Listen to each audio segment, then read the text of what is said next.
I was leading a discussion group on John Coetzee, my fellow countryman from South Africa, and was collared by Noreen, who got me as I was walking out. And Naughty Lady said, would you like to join us on a panel on Jane Austen? And I said, well, I don't know. And she said, well, you know Jane Austen, don't you? So I said, well, yes. But I'm sure that we will discuss how we came to these wonderful works. So I am going to begin by reading a couple of passages from Persuasion, which is so interestingly, I'm sorry my copy is not, but here we have this wonderfully illustrated version. And I chose this passage because, well, it's at the beginning of the book, so it's sort of easy to find too, but I thought it was interesting because I thought it was sort of an 18th or early 19th century version of Google. You know, I don't know if any of you are so narcissistic as to actually put your name into Google and look yourself up. But anyway, this seems to me very similar here, which is Sir Walter Elliot looking at his himself in the baronetage. So I'm going to read that. Sir Walter Elliot of Kellynch Hall in Somersetshire was a man who, for his own amusement, never took up any book but the baronetage.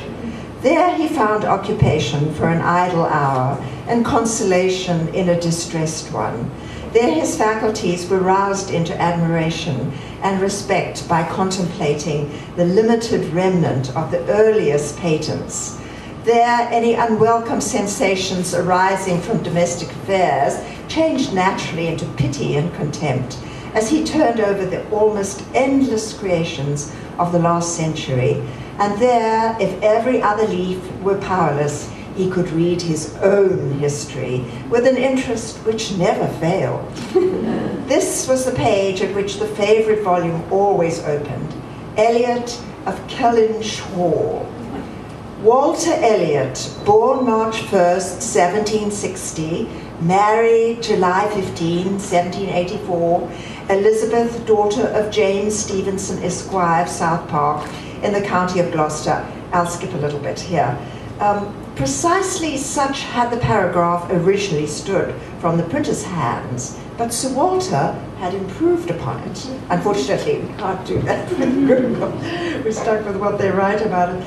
But Sir Walter had improved it by adding for the information of himself and his family these words after the date of Mary's birth: married December 16, 1810, Charles, son and heir of Charles Musgrove, Esquire, of Uppercross in the county of Somerset, and by inserting most accurately the day of the month on which he had lost his wife. Then followed the history and rise of the ancient and respectable family in the usual terms, and there I will skip a little bit and just get to this paragraph. Vanity was the beginning and end of Sir Walter Elliot's character. Vanity of person, of situation. He'd been remarkably handsome in his youth, and at 54 was still a very fine man.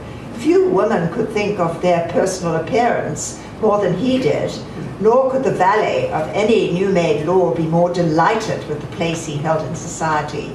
He considered the blessing of beauty as inferior only to the blessing of a baronetcy. And Sir Walter Elliot, who united these gifts, was the constant object of his warmest respect and devotion. And just one little paragraph, which I thought was so funny, a little bit further on, but it goes on about the looking thing. And this is after he's met Admiral Croft. Sir Walter, without hesitation, declared the Admiralty the best-looking sailor he'd ever met with, and went so far as to say that if his own man might have had the arranging of his hair, he should not be ashamed of being seen with him anywhere. And the Admiral, with sympathetic cordiality, observed to his wife as they drove back through the park, "I thought we should soon come to a deal, my dear, in spite of what they told us at Taunton. The baronet was never set will never set the Thames on fire, but there seems no harm to him. Reciprocal compliments, which would have been esteemed about equal. So there we see Jane Austen at her best with her characters speaking, I think, and we have the essence of the character of who they are immediately. And before Audrey begins, I should tell you, for those of you who don't know, Sheila very graciously agreed to do this at the last minute because Kathleen Shine, who is fine, couldn't come because she's had some surgery and her doctor wouldn't let her travel all the way from the West Coast to the East Coast. So thank you again, Sheila, for pinch-hitting at the very last minute. Okay. And Audrey. So the bit that I'm reading, I just feel like I'm being like the voice of God here with the microphone. So. Anyway, the bit that I'm going to read from Sense and Sensibility is a part of chapter 2 that I've always thought was especially fine, probably one of the greatest hits of Western lit. Mrs. John Dashwood did not at all approve of what her husband intended to do for his sisters. To take £3,000 from the fortune of their dear little boy would be impoverishing him to a most dreadful degree. She begged him to think again on the subject. Just a second here, we gotta do different eyes. How could he answer it to himself to rob his child, and his only child too, of so large a sum? And what possible claim could the Miss Dashwoods, who were related to him only by half-blood, which she considered as no relationship at all, have on his generosity to so large an amount? It was very well known that no affection was ever supposed to exist between the children of any man by different marriages, and why was he to ruin himself and their poor little Harry by giving away all his money to his half-sisters? It was my father's last request to me, replied her husband, that I should assist his widow and daughters. He did not know what he was talking of, I dare say. 10 to 1 he was lightheaded at the time. Had he been in his right senses, he could not have thought of such a thing as begging you to give away half your fortune from your own child. Anyway, you know how that goes. I thought I would begin the conversation in this way. I can't imagine Jane Austen even thinking that at some point a girl in Chicago or a girl in Johannesburg, South Africa, would be reading her work. So can you talk a little bit about your first encounter with Austen and what that meant to you, and if you remember what that was all about? Audrey, do you want to begin? Oh, well, in sophomore English we were assigned Pride and Prejudice, and I would be willing to bet that most of the class found it impenetrable. It's one of those things where when you're 15, it's a great, great leap back to early 19th century UK, not even UK, that didn't even exist. It was this foreign nation, foreign language, foreign everything, even though all in English. Mm-hmm. And did you feel that way as well? No, because by then I was already obsessed with the 19th century and the English. My introduction my introduction was Sherlock Holmes, but my moment of deep obsession was my encounter at 14 with Aubrey Beardsley. Oh. Which, if you know anything about Aubrey Beardsley, you know that he's no Jane Austen. But, it kind of started me down the rabbit hole. And, at that point in my life, anything emanating from either the 19th century or England was great, but both at the same time was of special interest and worth the effort. And you were attracted to his art. I was, yeah. Beautiful. He was amazing, and he was one of those people. It's sort of like, comics artists often learn by drawing their favorite superheroes, and you might sit and draw Batman your whole childhood or something. So I was learning to draw by imitating Beardsley, which was very perplexing to my high school art teachers. I bet. And Sheila, how about you? Yes, well, as I say, I'm sort of here under false pretenses, because I have to admit that I started out, if you started out with Aubrey Beardsley, I started out with the Brontes. So I'm of the other camp, if you will. And I always tell the story of when I was 7 years old, I had an aunt. I don't know what she was thinking, but she read us the first chapter of Jane Eyre. And my sister was a little bit older, but you know, it's the chapter where she's carried off unceremoniously and locked up in the Red Room, where she thinks she sees her uncle's ghost. I had actually just lost my father at that early age, and this whole thing made a huge impression on me. I think I thought my father might come back in some ghostly form. Anyway, it started me wanting to write because I felt, I suppose, that it would be the only way to control it. But Jane Austen, I came to much later. I think there's some of us who come to Jane Austen early and some who come to it later. And I had this discussion with my husband who said, oh no, he said, I like Jane Austen best right from the get-go.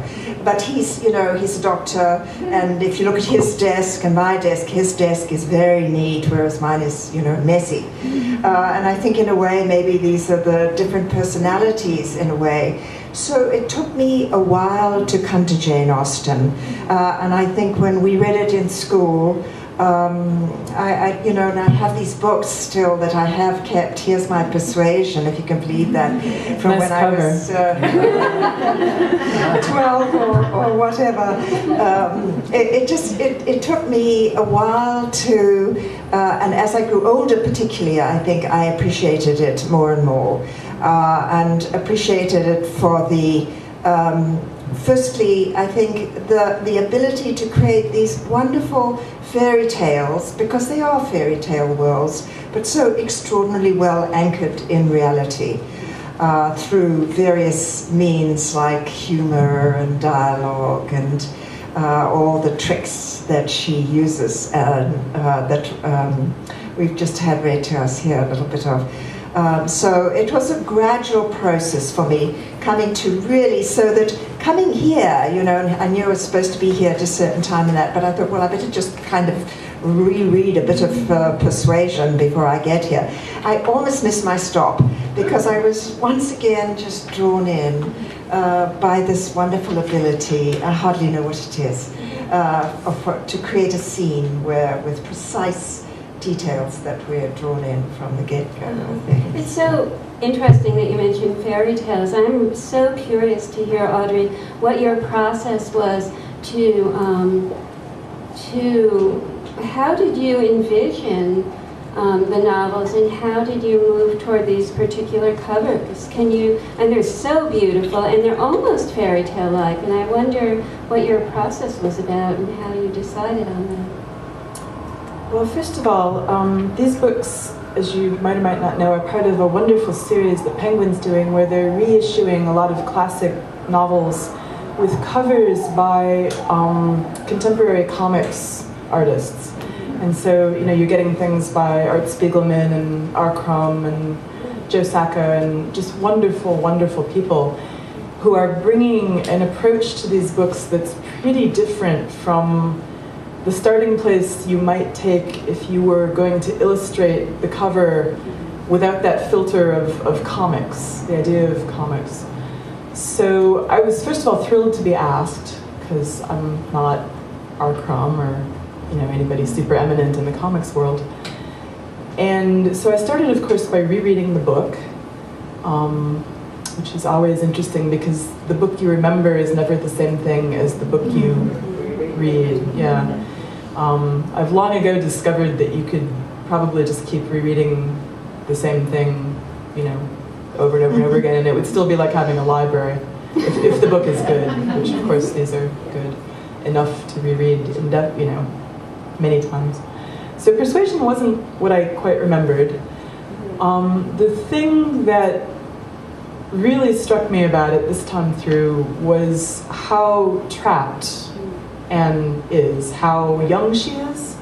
And of course our notions of what level of maturity someone has at a given age, I believe she's 19 at the beginning of this.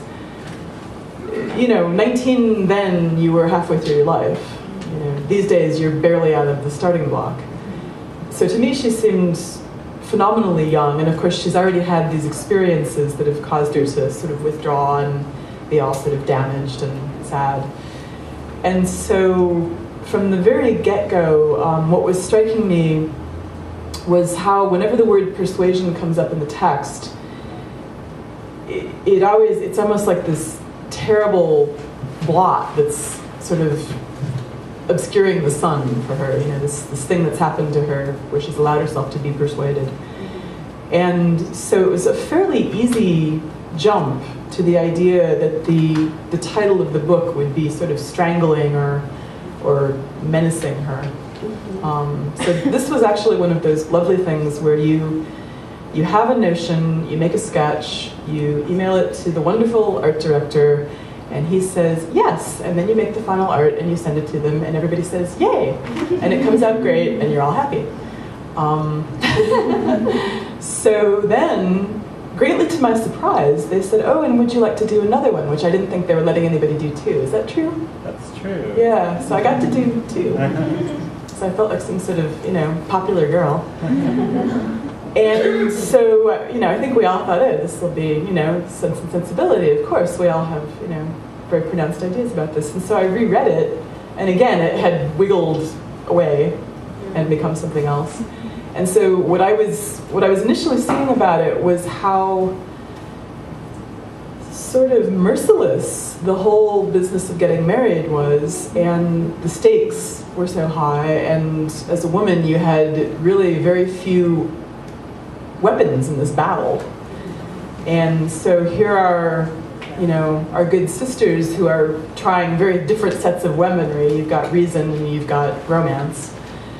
And, of course, Jane Austen has her ideas about what would work better.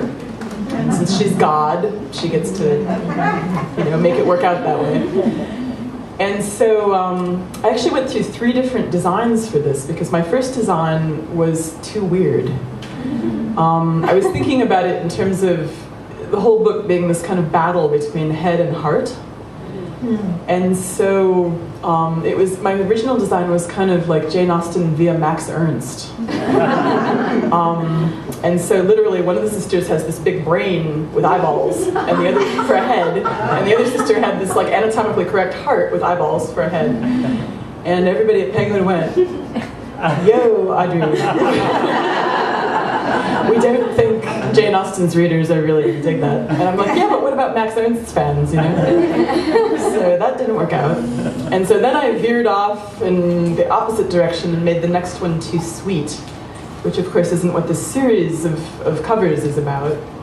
And so then I went and sulked for a while, and eventually decided to forego every cover for this book that I've ever seen has 2 sisters. That's just what you do.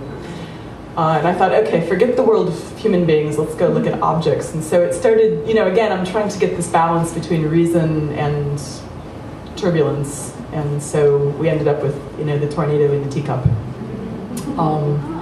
And yeah, it was just a really interesting process. I mean, most of the time I chafe under art direction, but this was actually a really pleasurable experience, and I had a great time. So let's do it again. No, that's greedy. One of the interesting things about this series of books that Penguin is doing, and one of the reasons I urge you all to buy it is these books, is that not only do they have these gorgeous covers, but they have introductions that are wonderful. The introduction to Persuasion is by Colm Tóibín, and the introduction to Sense and Sensibility is by Kathleen Shawn, and they're both wonderful. But I wondered, Colm actually said something interesting about persuasion, which I thought was worth quoting and getting your reactions to. He says, the novel offers an ironic and unsettled meditation on the role of women, on women who are determined, women who are easily persuaded, women who are wild, women who are sensible, and women who are constant. That actually describes all the women I know, I think, in that sentence. But I was really interested in his use of ironic, and I wonder if you find Jane Austen ironic, and if that, and especially Persuasion particularly, and if you do think that that the book is a meditation on the role of women. Well, certainly ironic, yes. I mean, that's the way she makes us laugh, too. She's making fun of these characters all the time, isn't she? So the irony is there in the voice, in that wonderful voice in all her books. And the role of women, too, absolutely. I think she's very conscious of that. And it's interesting, they are trapped. I think you're right in a way, because Anne Elliot, it's funny, I'm sorry, but I didn't get these volumes, so I read my old one that I had, and it has an introduction by Amy Bloom. And what her point is here, she says that no one is actually persuaded in the book. They're not persuaded. And I thought that was actually quite a good point. She's trapped in a way. She goes along with what she's told to do, but she's not actually persuaded because she remains in love with Captain Wentworth. So she accepts to do what her aunt and her father have pushed her to do. But I don't think that she is really persuaded. So that it becomes ultimately, obviously, a book about love, because the love endures. And that's the wonderful kind of fairy tale quality that we have that keeps us reading, I think, with such pleasure, certainly to the end. And of course, it was not the case in Jane Austen's life. So yes, obviously about the reality of women's position and the role of money. I mean, that's the thing that really got me in these books. And I, as Noreen said in the introduction, I do a lot of teaching of creative writing, and that's the thing that so often teach young people is missing in people's books. And I know that's how I started out, because I started out more with the sort of Bronte mentality of, romantic. But money is so important, and Jane Austen stresses that. And the money so often goes to the man. And these women had very little choices, and they were trapped, as you so beautifully portray them as being here. Anyway, that was my take on it. Yes, I don't know. One of the things that becomes more obvious if you read her novels in order has to do with point of view.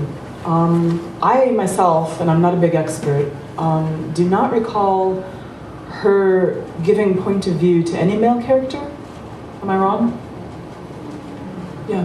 I think you're wrong. Okay. I think when Captain Wentworth writes, "You pierce my soul," that's a point of view that I think hits us all. Yeah. Well, it's seldom enough that I'm not managing to recall it. But like I say, I don't have the canon memorized, and that's a good example. In the dialogue, too, obviously the men are given a voice, right? Oh, they have a voice, but what I'm saying is she is not inside their heads, the way she goes into the heads of her women. And one of probably the pivotal achievements in the development of the novel is Jane Austen getting closer and closer and closer to her characters. In the early books, she maintains more of an ironic distance herself from the characters. And by the time we're reading Persuasion, we are so close that it is almost first person. She's just a tiny pronoun away. And so all of the qualities that you're mentioning, we see them, of all the characters, not just the women, we see them with the author's eyes, and we're given what she gives us. But she also increasingly gets inside people's minds, and there we get the opportunity to know what these characters really feel, and in ways that they often withhold from each other. Because in Jane Austen, there's a lot of characters putting up a good face, a good front. Particularly the women from the men and the men from the women. And so the way each novel works is the gradual lowering of these barriers so that finally at the end the characters can come together and get married, or whatever else it is they might like to do. And so with this intimacy that she gradually achieves in her writing, more and more of these qualities are allowed to coexist, and the characters become more and more three-dimensional and more complicated. And that, for me, is her great, great accomplishment, is these very complex individuals that gradually rise into her fiction.